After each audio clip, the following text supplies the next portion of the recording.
Oh, we are live. Give me 1 second. I'm a little early.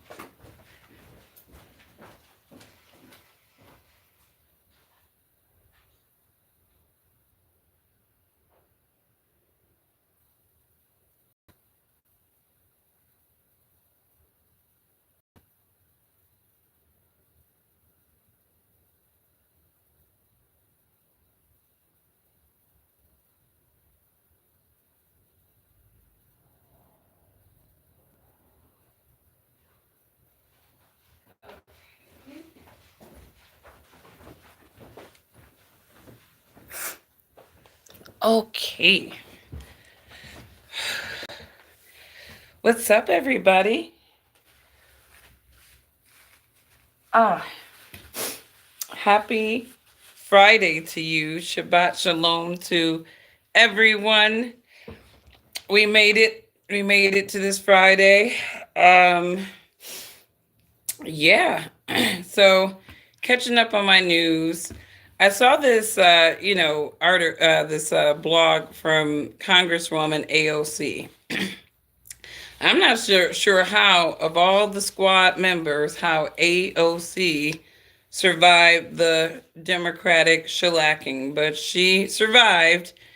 And in her survival, she wants to understand or comprehend why some people in her district voted for both her and Trump.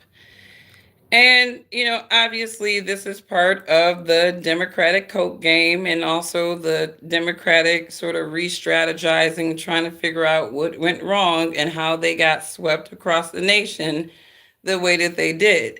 So, some of AOC's voters got on the mic and just sort of explained to her why they had to make the tough decision of voting for her and Trump. So let's talk and about looking it. at the polls and realizing, And this is hey, CNN. there are hundreds, if not thousands, of people that voted for me in my district and also voted for Donald Trump. Why? But she asked in a nice way to explain.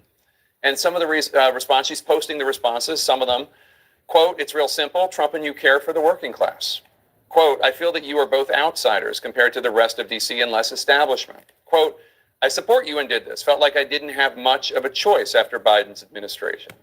And I thought that these were interesting reasonings, right? Because they associated AOC with caring for the working class, just like Trump. And I do believe that AOC is a card to play for the Democratic Party in the future. And she would have been actually a better card to play than Kamala Harris, to be honest with you. She probably wouldn't have won. She probably would have got swept just like Kamala, but she probably would have been a better card to play than Kamala Harris in terms of resonating to at least a base of people. See, the difference between Kamala Harris, Donald Trump, and AOC is that Donald Trump and AOC both have their own little fan bases. They have their own little followings. Kamala Harris didn't have a following. And again, like I said, that's why she needed those celebrities to carry her campaign, because if she didn't have them, her rallies would look pathetic and they couldn't have Trump one upping her on those rallies. So AOC is perplexed. Well, and some of those notes also struck but she's also trying to understand. Authenticity, right? They talked about being authentic candidates for office. Personally, I don't. I think that a lot of voters really don't like fake people, and they're sick and tired of fake politicians. So AOC is admitting that Kamala Harris was fake. She's admitting. It's so funny, the epiphanies that these Democrats are all coming to once they lose, that maybe we shouldn't have put this fake artificial candidate in front of people. And so what I actually think is worse is saying something you don't believe. And so if during the entire time in campaign season, you're saying that you're down with trans people or like the LGBT community, and then you lose an election, and then the next day you say all that stuff was wrong. I actually think what people are more upset about is someone was doing something they didn't believe and just saying something. Like, if you actually weren't about that life, why did you campaign as though you were? So basically, AOC is kind of revealing a lot about some of these Democrats where they get on the bandwagon of ignorance with all these social fringe issues, right? And what AOC is saying is that these people don't believe in it. And I don't know if she's talking to Kamala Harris, when she's going on this little diatribe, but she's like, if you're not about that life, if you're not about the LBGTQ, if you're not about all these issues, why would you campaign on these things? So apparently, even AOC could see that Kamala Harris was fake. So don't be mad at the rest of the American public for just following suit. I think that a lot of voters really don't like fake people, and they're sick and tired of fake politicians. And so what I actually think is worse is... I'm sick of fake politicians. I'm sick of fake news pundits. I'm sick of all the fake people, to be honest with you. I mean, I think that if anything that I've realized since 2020 at least, there's a lot of psyops. There are so many different psyops in these different political parties, these different fringe groups. There's just so many faces, right? I was listening to Brianna Joy Gray, and she had a great podcast today. I think she had Chris Hodges on there, or Hedges. I gotta look it back up. But they were kind of talking about this election, and obviously, I like to get all perspectives, and so I think Brianna Joy Gray, she brings in sort of like that center left position on these things, and so she's kind of trying to figure out what went wrong. How did the left basically alienate a very large portion of their voter base? And the reoccurring thing for a lot of these people, independent pundits, is they alienated people. They chose to alienate people. And so I think AOC is going to be the next champion of the Democrats, possibly. I think she's definitely a leverageable asset in that party. She can rally younger bases of people, those feminist-minded cat women. I think we're going to see more of AOC. I think it's very peculiar that of all the squad, she's the only one that is still standing. She's the only one still standing. AIPAC took everybody out in that little Democratic squad but AOC. So we should see how this one is leveraged. But again, everybody is talking about something. I think post-political season, right? You got all these pundits, all these bloggers, all these podcasters, and they're going really hard for whatever candidate or position that they believe in. But then when all is said and done and the cycle is over, now these people got to find stuff to talk about. And, obviously people are getting on the mic, talking about, the election. But I feel like people are trying to find ways to kind of victimize themselves too. And one person that, I know that some people who follow my content also follows Candace Owens.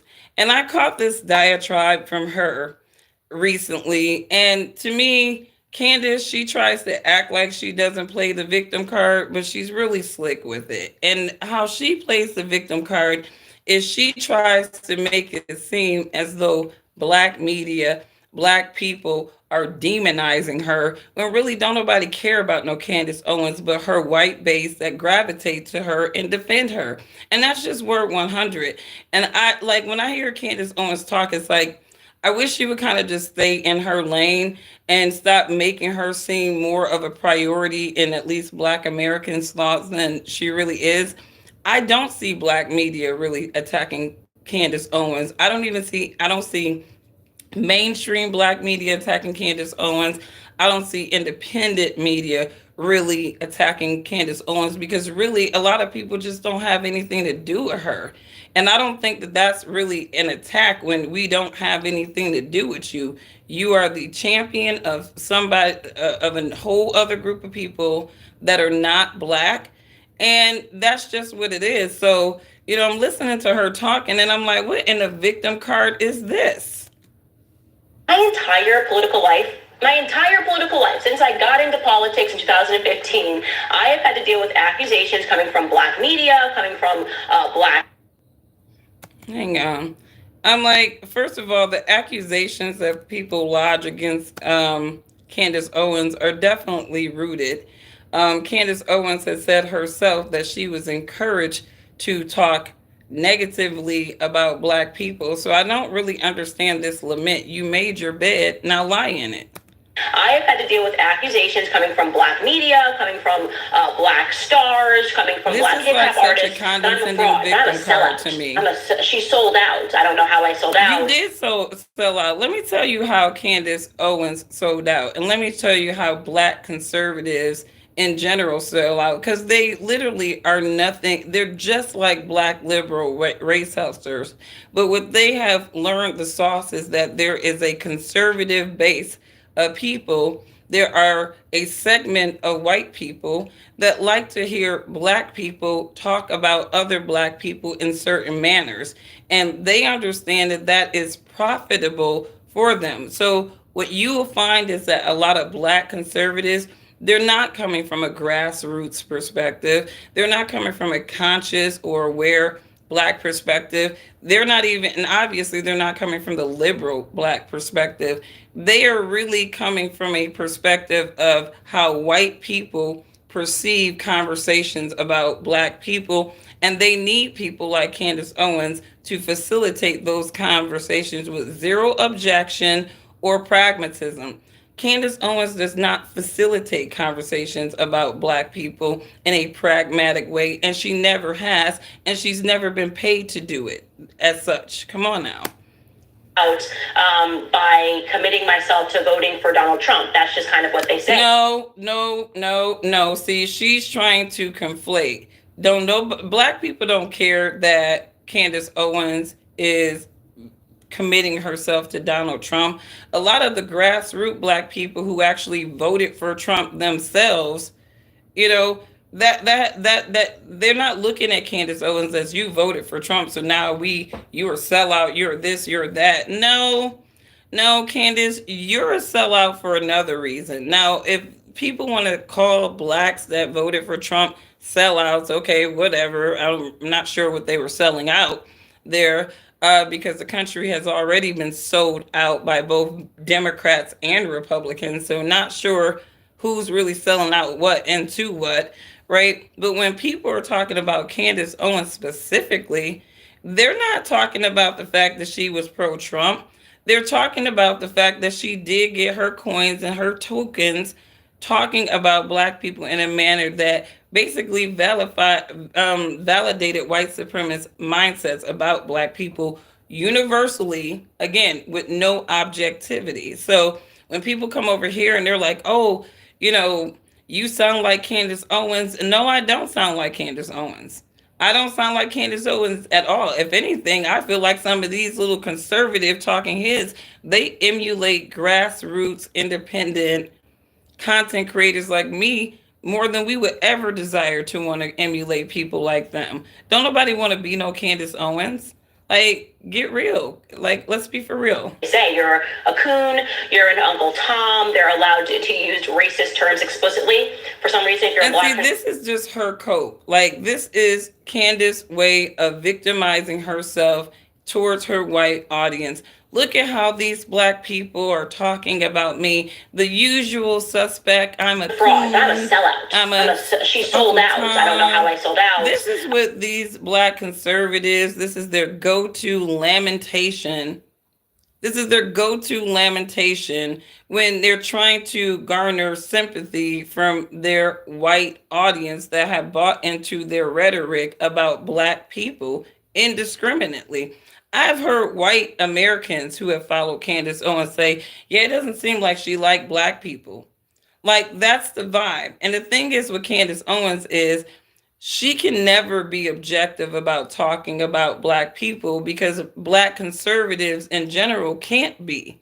They have to act like they are this fixed demographic of intelligent black people who can make independent choices, not realizing there's a whole slew of black independents who don't have a political position and they can go either way depending on how their pockets feel.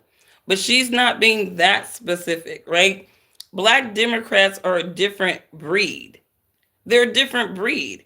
And I think that everybody can agree that Black Americans are not monolithic at all. There are so many different thought camps. I mean, you got your pro blackity black camps, right? And they're all about black empowerment, black this, black that. You know, your Tariq Nasheed contingencies. It's like, hey, don't come over here, you know, talking about foundational black Americans. You know, they want to label everybody a tether, you know, who, you know, you got to prove your lineage with that damn camp. Like, they just do too much. But it's one of those things where there's so many camps of thoughts, and the Tariq Nasheed camp don't rock with Candace Owens. Like, I don't know a lot of conscious black people who actually at the grassroots level who actually did impact this election this time, right? They're not rocking with no Candace Owens. That is your champion. What Candace is trying to do now is there's nothing else to talk about. Trump has won. Now she got to re-victimize herself to white people, you know, talking about black media, talking about her sellout. It's like, Candace, some of these titles you know you earned. So stop acting like a victim. Like, these people are always like, stop playing the victim card. Stop playing the victim. And half of these people wouldn't know a person playing the victim if it slapped them in their face and their name was Candace Owens, because this is a victimized cope right now. No, black people do not care about this girl as much as she's trying to say we do. And all the while, she's still trying to be a voice within the black community. You're an Uncle Tom. They're allowed to use racist terms explicitly for some reason if you're a black conservative. And essentially, and this really is one of the dumbest plot lines ever, the reason, their proof that I have somehow sold out is because, well, obviously she must be doing this for money. Except I have never, and I will state this one more time for the record, actually probably more in the future, I have never, ever, ever been paid a single dollar from the Trump campaign. Nobody cares about how much money you got from the Trump campaign. Let's talk about how much money you got from PragerU. Let's talk about how much money you got from the Daily Wire to go and spew that supremacist vitriol about black people. Let's talk about how much money you got from those places, because those are the only thing that black people really care about. Like, I'm really, like, seriously, you see how the black vote turned out this time around. Okay, I really don't think that black people really was even listening to Candace Owens for an opinion. They just really weren't. I mean, even that, like, I had a whole bunch of people come at me like, Candace Owens is proving that Kamala Harris is not black. And it's like, she's doing that for you white people, because foundational black Americans already know why Kamala Harris is not black. And we didn't need that Nancy Drew capade to prove that she's not black. She's not a Freeman. She's not a descendant of Freeman. She's a descendant of immigrants, Jamaican and something else, and Indian. So she's not a Freeman. Therefore, she's not a foundational black American. So stop giving people like that black people card. We didn't need Candace for that. White people need Candace for that. That wasn't a bombshell to a lot of black people. It really wasn't. It really wasn't, because a lot of grassroots people, we already made it up in our mind why Kamala Harris was not going to be designated as black this time around. We were going to delineate between her ethnicity and ours.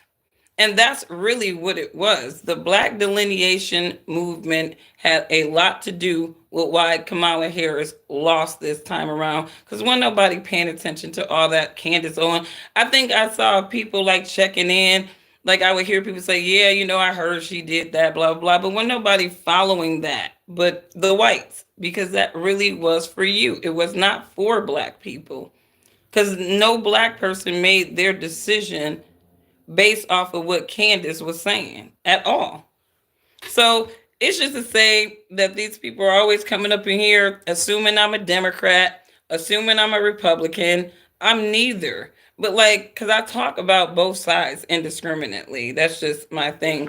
But they always like, oh, you're playing the victim because they're so used to that usual suspect Republican talking point that black people play victims and black people are sensitive. But here Candace Owens ass is sitting up here trying to slick play the victim about black people attacking her, and it's like ain't nobody thinking about her ass. Come on now. Wow.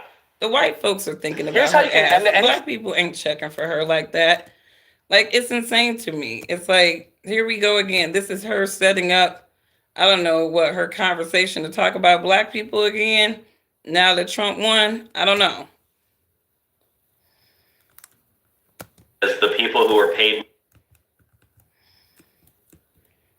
But quite shocking, but I actually said what I believed. So you have to imagine my frustration when it has been revealed recently, that the Democratic Party is paying eye-watering amounts to the very people in the black community that are somehow perceived as authentic. Like the people that, I don't know, pass the black test, the black litmus test. Oh, she's a real one. Somehow she's a real one because what? She's a part of the 92%. This girl is so damn cringe. She is so effing cringe to me. White people, this is your champion. This is your champion, okay? You got to realize that she is your champion. Candace Owens is cringe to me. It's like she do everything that, and her cousin even said it. She does not, she's one of those black white girls. And we all know that one black white girl growing up who hated the skin that she was in. She wanted to be white so much. She talked white. She did everything that she could to associate with white, and it's like everything black was beneath her. We all know somebody like that in the black community. Those people who they believe that black is inferior. They don't want to be black. They do everything they can to disassociate themselves with mindsets or constructs of blackness, black culture, any of that stuff. And again, be who you authentically are. Right. And I do believe that Candace is being who she authentically is sometimes. Right. I do believe that her disdain, her silent elevation above black people, I believe that is true. I believe that she feels that way. Right. But my whole thing is just the chameleon game that people like her try to play, where she will even say things like black people this, but it's like, if you don't shut the hell up talking to us and go talk to them folks that's buying into you, like for real, like this is like, she is annoying to me. Like people like Candace Owens are annoying to me because she is the very type of person who maintains stereotypes about black people. She really do. Like my whole thing is when you dedicate your show, and even that little Donkey Kong looking dude, Brandon Tatum, they do this too. They narrate black people negatively. That is their thing. Okay. That is like their absolute thing. They are not champions of black elevation, black higher consciousness. They are not your 19 Keys. They're not your Maj Torres. They're even Angela Stanton King. They're not those type of people, right? And those types of people are authentically black, conservative people, true to themselves, and they don't have to placate to the idealism of whiteness to be authentically black.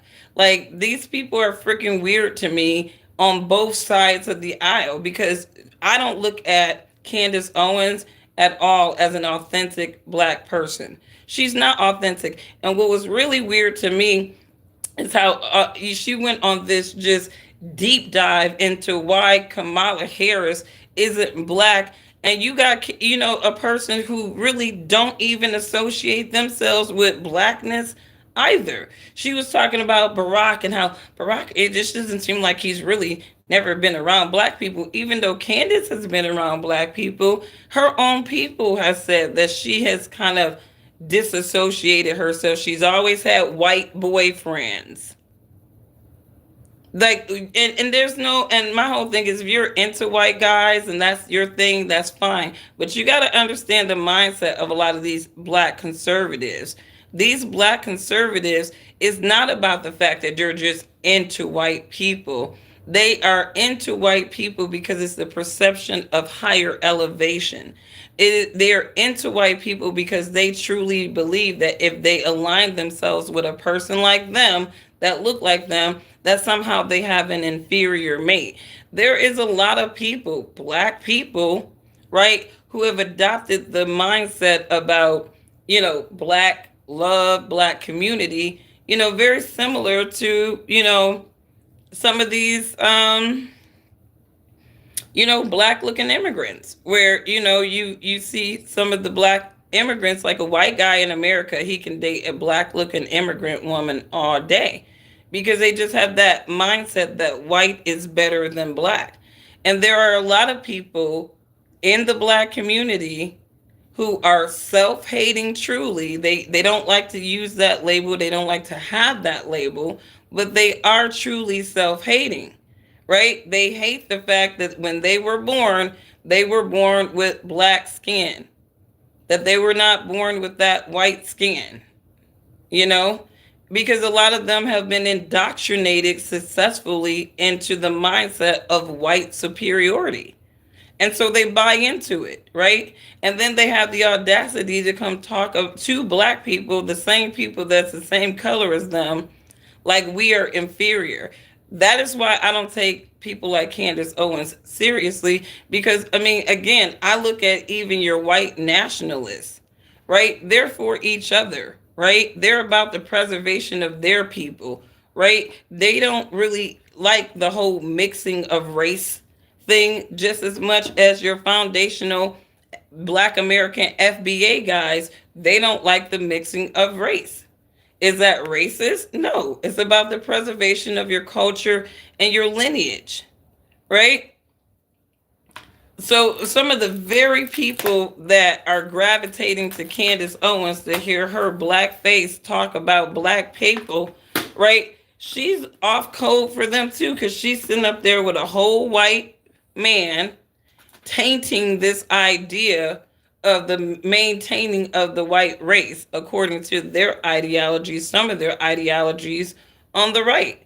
So I don't know what Candace is talking about. I don't know what black media is vilifying her or demonizing her for being a Trump supporter, because you had so many black grassroots who were telling people to vote for Trump, especially out here in Michigan.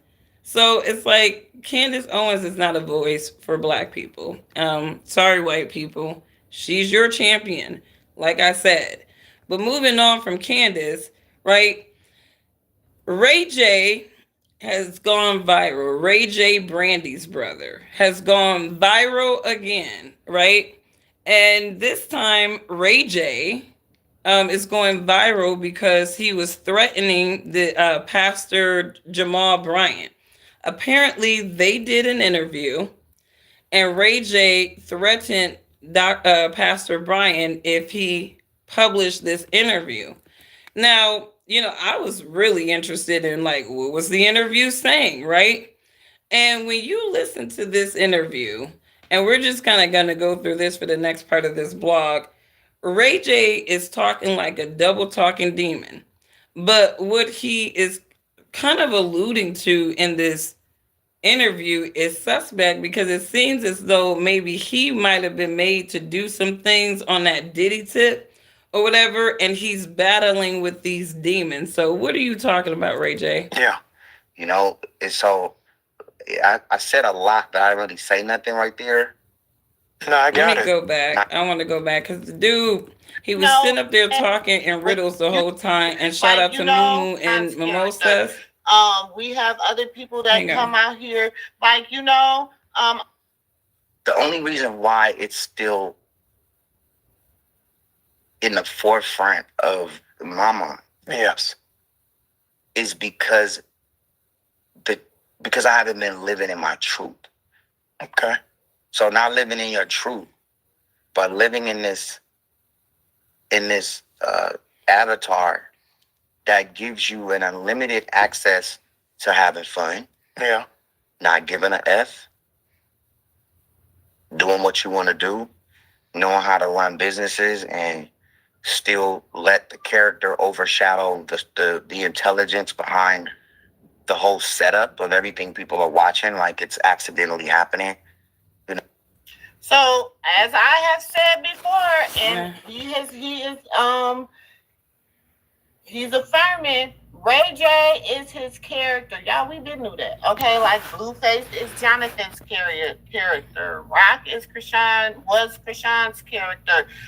Ray J talks that we need to Feel that, but I also feel like it's a glitch because with all the things that was taken from us inside of this black ball community of cornering the market with just a few, it just bro talking in riddles, but he basically talking about how these billionaires got. You say the things that you do. It's like, damn, Ray J was a drug addict. He died. That ain't really that. Every time I get a check, I put either 100. I want to live in my truth. So he said he got a budget for the nurses that are going to take care of him when he get older. But Ray J is saying in this interview with Pastor Ryan, it seems like he is admitting. It seems like he is admitting that he himself may have been allegedly involved in some of that Diddy stuff. He kind of backtracks a lot, and then he turns around after he admits. I'm trying to get to that point in the interview where he admits that, you know, a lot of stuff, and then he goes, I'm a liar. I'm a liar. I'm a liar. Yeah. You know what I'm saying? Trying to keep their image clean. So they'll do anything to shut down the truth. You know what I'm saying? And that's why I've been wearing a vest lately. He's been wearing a bulletproof vest. Do you regret speaking your truth on the Diddy situation? Here we go. I don't like what Puff did to Cassie on that video. No matter how it happened, no matter what, like, made that happen, it wasn't cool. And that's what got me mad. Yeah. Everything else after that, I've been an advocate for bogus stories not being promoted. And that's this is him, like, he's trying to act like an innocent person. I mean, this dude's a snake in the grass. I mean, meaning, like, these stories are absolutely out of control. Hit viral. Yeah. But if you listen to what I said, I meant these stories are self. Yeah. Because of the A's are being taken. Yeah. So yeah, I meant well by it, but it didn't. I don't think it went well with the people as far as how viral it went. Yeah. So now I'll still turn cheek to cheek. Guys. All right. Yeah, he's making a joke of this stuff. He's trying to act like a victim.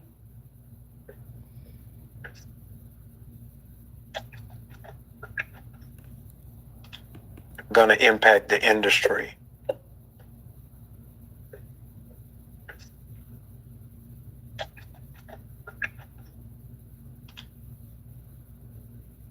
Looking around like somebody listening to him. I just think nobody can trust nobody no more. And, you know, I use Neutrogena. I don't like baby oil. So I'm always ahead of the game. Ray J is not serious. Why? And I said no. Even though that could have been a profitable business. Right. Because I was saying it like, oh, should I say that?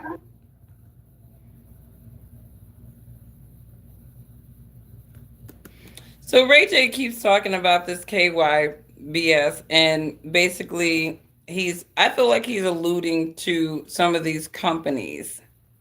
Some of these companies even were aware of what Diddy was doing, but it was profitable for them. Again, if you're talking about somebody's giving up $1,000, you know, $1,000 in baby oil or 1,000 bottles of baby oil, And that's like a regular order. Let Auntie do it. Settle. You become a supplier in that instance. But yeah, check out that interview between Ray J and Dr. Jamal Bryant, because he's saying, he is literally tongue twisting himself. He's talking about how his life is in danger because he's really kind of coming out and talking about some of these billionaires and some of these high profile people. He is aware of these people, and he's saying that he's basically trapped. Like, if he decides to deviate from this life that he is living, then basically he's a dead man. He's a dead man. And he said that he walks around with he wears a bulletproof vest because he feels as though his life is in danger. So let me know what you guys think about this. I think that Ray J is a very suspect person in all of this Diddy stuff. I think as much as he's coming out and sort of speaking against Diddy and trying to be a voice, he's also trying to coerce a lot of people to come forward and talk about Diddy. A lot of people are not trying to come forward and talk about Diddy, and he's just trying to work his magic to get these people to come forward. And that is just to say that I think that, Ray J might be an op. I've said this before. I feel like this dude is an op. I think that they might be using him to, facilitate the takedown of Diddy. I'm not sure. But Ray J definitely can't be trusted. He sat up there and said all of this stuff like he might have violated somebody, that he might have, like, he's talking about, if I lose all of my livelihood and I, go to jail or whatever, it's like I'll have peace of mind.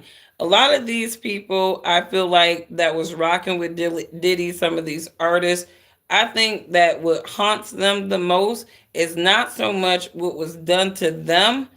I think what really haunts a lot of these people that were dealing with Diddy is that they were probably forced to violate other people.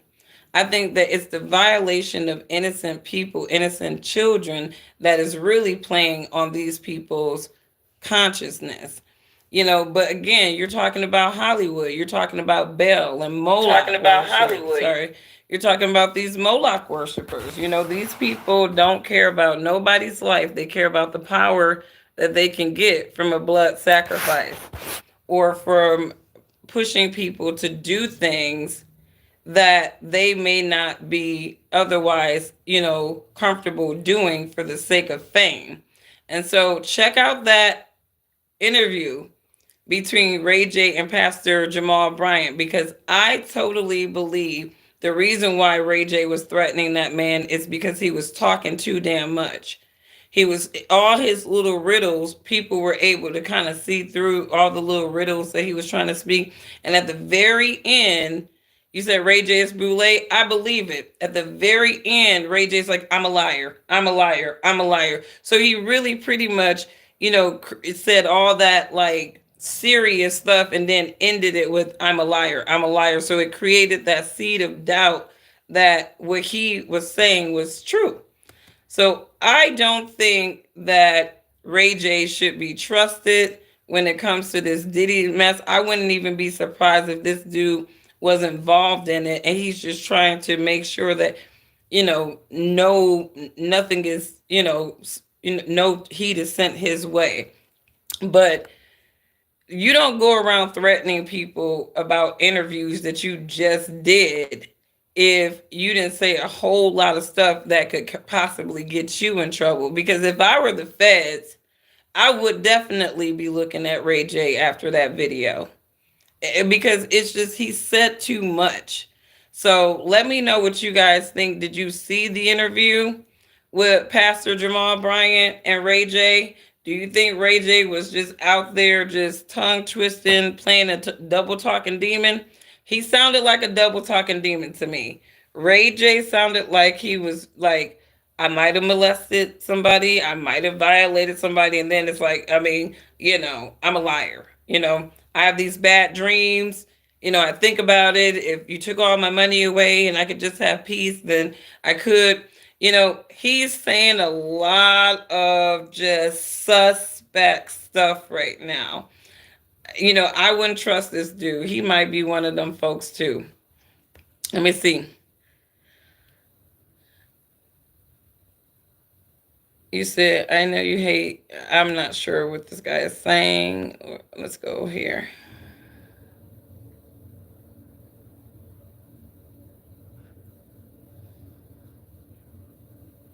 You said in your company, you don't look up to celebrities or trust them. It should be like that in the United States. I don't know why. I do not know why people glorify celebrities so much. And I think in this day and age, we have all the more reason not to glorify them because, again, you are the company you keep. And a lot of these people are rolling with Jeffrey Epstein, a child predator, a pedophile, somebody who felt empowered by violating people who were much more weaker and vulnerable. And that's how this is who a lot of those sick people in Hollywood and even in the music industry, they were rolling with those types of people. You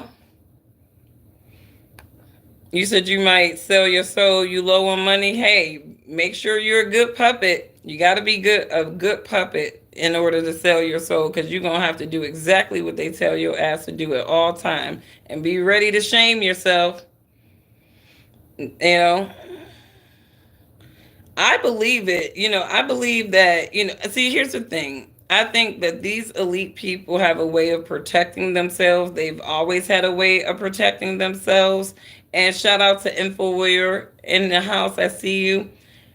These people have a way of protecting themselves. And I don't feel like we're going to really get the names that we want. They're going to give us all these little people that we really don't care about. They're going to give us celebrities.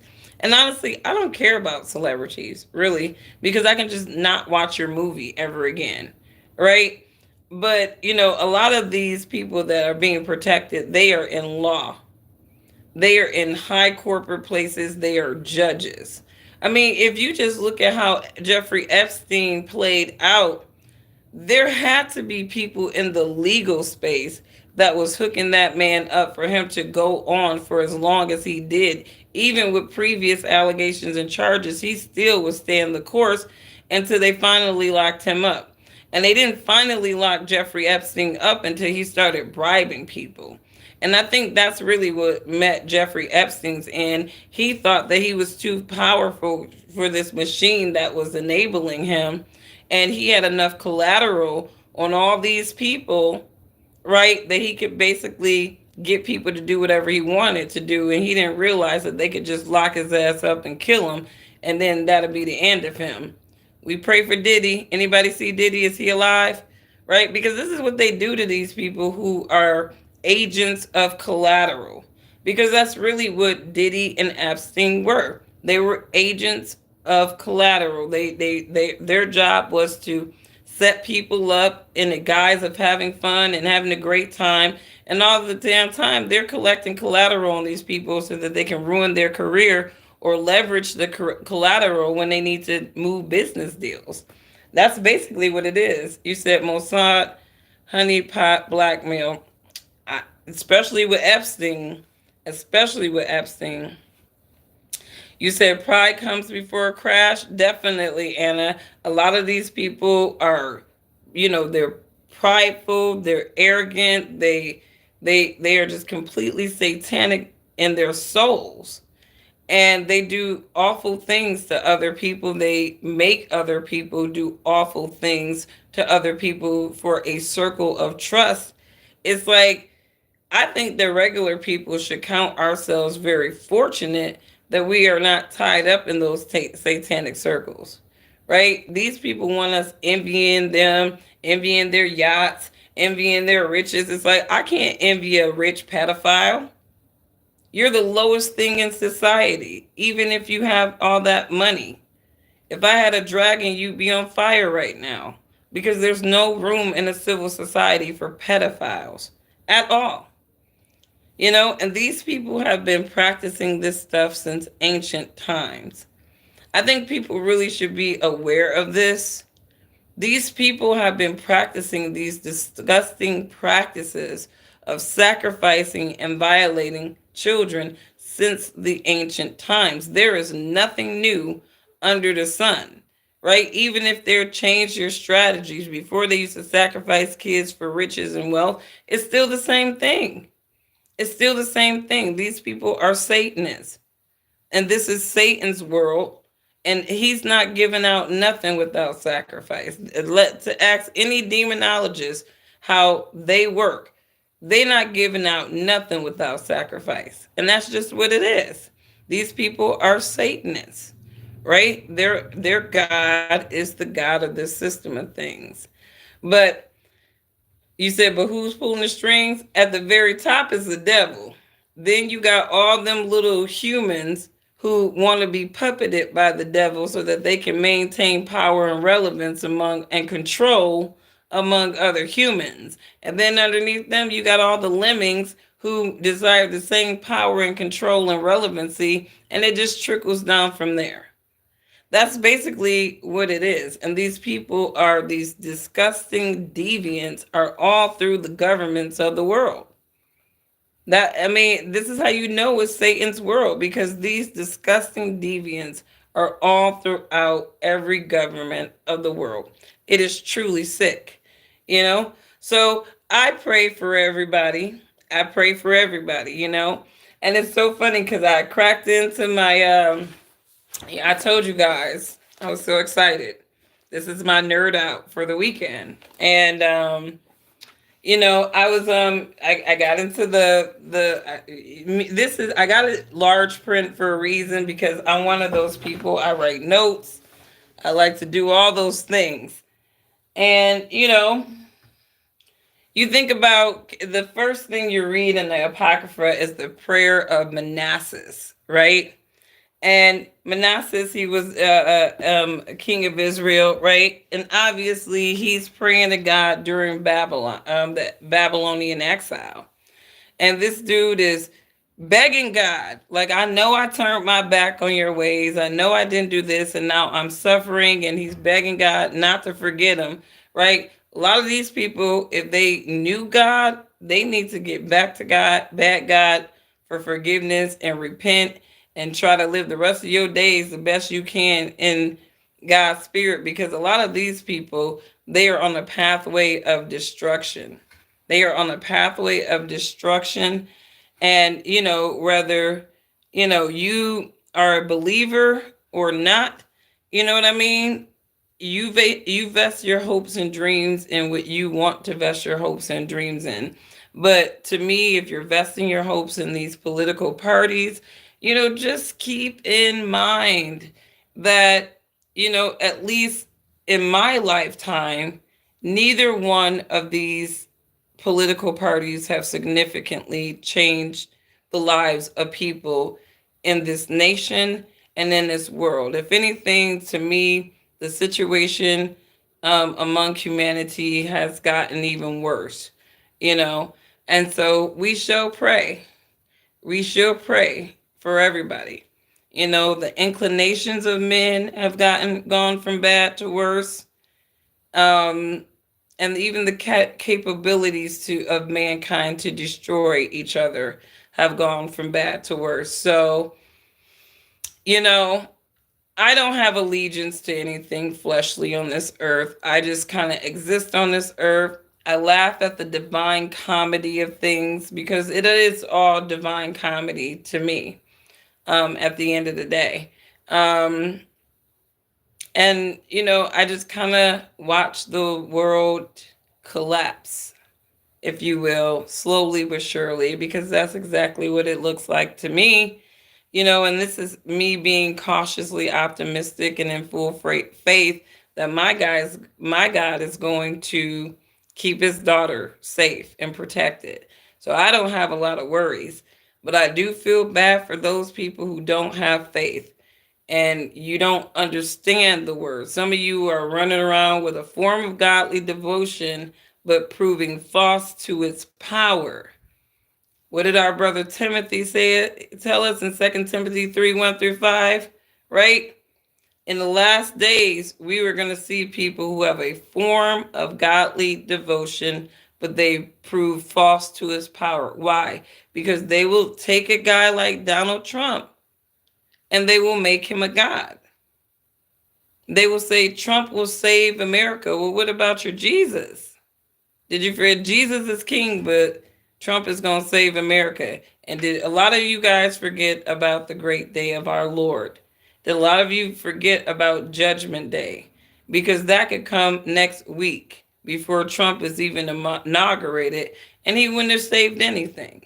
So you guys have a wonderful, wonderful weekend. Shabbat shalom to my believers. Crack into the word of God this evening. I got me some candles. I got my word, and I'm about to nerd out. And I will catch you all on that. You said, be careful. You are not deceived. I know, you know what? I am not associated with any organized religion. I consider myself a disciple of Christ. And my Messiah came to make disciples. He did not come to make followers. And so, I feel like my obligation is just to keep the word of God on my lips and impart it to my brothers and sisters who are believers. And, a lot of times, it's good to see other people of faith. It's good to see people talking about faith because, again, we can get distracted. You guys know I talk about everything. But I try to make my content on this channel very well-rounded. So I talk about the social, I talk about the political, but my passion is the spiritual because the spiritual is going to save lives. The word of God is sharper than any two-edged sword. And I do believe that it can teach and reprove and set things straight. It can discipline people in their righteousness so that we can become people of God, fully equipped to deal with each other in everyday life. So love your neighbor as yourself. If you would not disrespect or abuse yourself, do not disrespect or abuse your neighbor. And I will catch you guys on the next one. Bye.